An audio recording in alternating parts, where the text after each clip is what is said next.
state of mankind. How much do you know? Excerpts from How the Spectre of Communism is Ruling Our World. 31. The feminist movement is another tool the communist spectre has used to destroy the family. When it began in the 18th century, the feminist movement, also known as first-wave feminism, started in Europe and advocated that women should be accorded the same treatment as men in education, employment, and politics. The center of the feminist movement shifted from Europe to the United States in the mid-19th century. When first-wave feminism started, the notion of the traditional family still had a strong foundation in society, and the feminist movement did not advocate directly challenging the traditional family. The influential feminists at that time, such as Mary Wollstonecraft of 18th century England, Margaret Fuller of 19th century America, and John Stuart Mill of 19th century England, all advocated that in general women should prioritize the family after marriage, that the potential of women should be developed within the domain of the family, and that women should enrich themselves for the sake of the family, such as educating the children, managing the family, and so on. They thought, however, that some special women who are particularly talented should not be constrained by society, and should be free to utilize their talents, even to the extent of competing with men. After the 1920s, when the right for women to vote was written into law in many countries, the first wave of women's rights movements gradually receded. In the following years, with the impact of the Great Depression and World War II, the feminist movement essentially laid down its flag. At the same time, the communist spectre began to sow the seeds of destruction for traditional marriage and sexual ethics. The early utopian socialists in the 19th century laid the direction for modern radical feminist movements. François-Marie Charles Fourier, called the father of feminism, declared that marriage turns women into private property. Robert Owen cursed marriage as evil. The ideas of these utopian socialists were inherited and developed by later feminists, including, for example, Frances Wright, who in the 19th century, inherited the ideas of Fourier and advocated sexual freedom for women. The British feminist activist Anna Wheeler inherited Owen's ideas, fiercely condemning marriage for supposedly turning women into slaves. Socialist feminist activists were also an important part of the feminist movement in the 19th century. At that time, among the most influential feminist publications in France were La Voix des Femmes, the very first feminist publication in France, and Free Women, La Femme Libre, later renamed La Tribune des Femmes, as well as La Politique des Femmes, among others. The founders of these publications were either followers of Fourier or of Henri de Saint-Simon, the advocate of modernity. Because of the close connection between feminism and socialism, the authorities scrutinized feminism.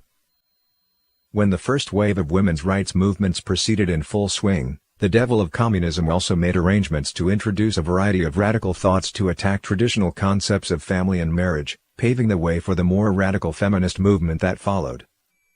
The second wave of feminist movements began in the United States in the late 1960s, then spread to Western and Northern Europe, and quickly expanded to the entire Western world. American society in the late 1960s went through a period of turmoil, with the civil rights movement, anti-Vietnam War movement, and various radical social trends. Feminism, taking advantage of this unique set of circumstances, emerged in a more radical strain and became popular. The cornerstone of this wave of feminist movements was the book The Feminine Mystique by Betty Friedan, published in 1963, as well as the National Organization for Women, NOW, which she founded. Using the perspective of a suburban middle-class housewife, Friedan fiercely criticized the traditional family role of women, and argued that the traditional image of a happy, content, joyful housewife is a myth forged by a patriarchal society. She argued that middle-class suburban families are a comfortable concentration camp for American women, and that modern educated women should reject the sense of accomplishment attained through supporting their husbands and educating their children, but instead realize their worth outside the family. A few years later, more radical feminists dominated the National Women's Organization, inheriting and developing Friedan's ideas. They said that women had been oppressed by patriarchy since ancient times and attributed the root cause of women's oppression to the family. In response, they came to advocate the complete transformation of the social system and traditional culture, and struggle in all aspects of human affairs, the economy, education, culture, and the family, to achieve female equality. Classifying a society into the oppressor and the oppressed to advocate for struggle, liberation, and equality is exactly what communism is all about. Traditional Marxism classifies groups according to their economic statuses, while neo-feminist movements divide people based on gender. Betty Friedan, The author of The Feminine Mystique was not, as her book described, a middle-class suburban housewife bored with her housework. Daniel Horowitz, a professor at Smith College, wrote a biography of Friedan in 1998 titled Betty Friedan and the Making of the Feminine Mystique. His research reveals that Friedan, under her maiden name Betty Goldstein, had been a radical socialist activist since her college years up to the 1950s. At different times, she was a professional journalist, or propagandist to be accurate, for several radical labor unions in the orbit of the Communist Party USA.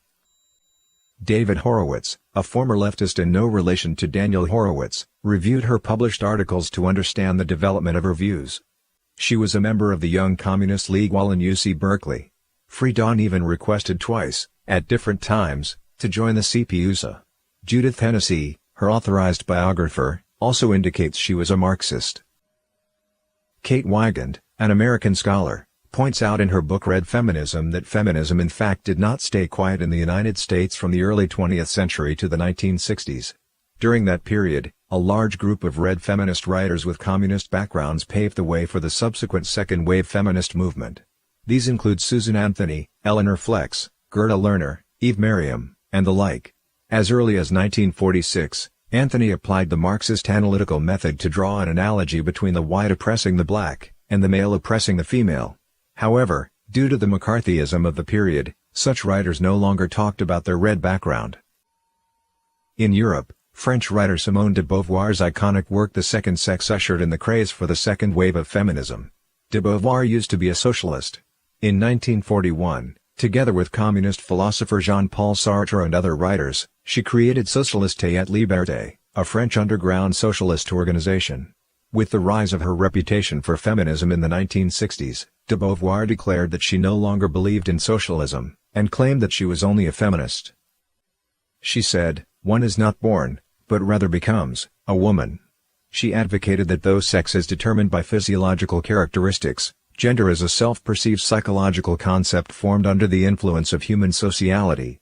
She argued that the temperaments of obedience, submissiveness, affection, and maternity are all derived from the myth carefully designed by the patriarchy for its oppression of women, and advocated that women break through traditional notions and realize their unrestrained selves. This mentality in fact lies at the heart of the damaging notions of homosexuality, bisexuality, transgenderism, and the like. Since then, various feminist thoughts have emerged in a constant stream, all looking at the world through the lens of women being oppressed by a patriarchy, which is realized through the institution of the traditional family, making the family, then, an obstacle to the realization of female equality. De Beauvoir held that women are restrained by their husbands due to marriage, and called marriage as disgusting as prostitution. She refused to get married and maintained an open relationship with Sartre. By the same token, Sartre also engaged in sexual encounters with other women. Her view on marriage is the standard among contemporary radical feminists. Such chaotic sexual liaisons and relationships are precisely the system of communal wives envisioned by Charles Fourier, forerunner of utopian communism in the 19th century.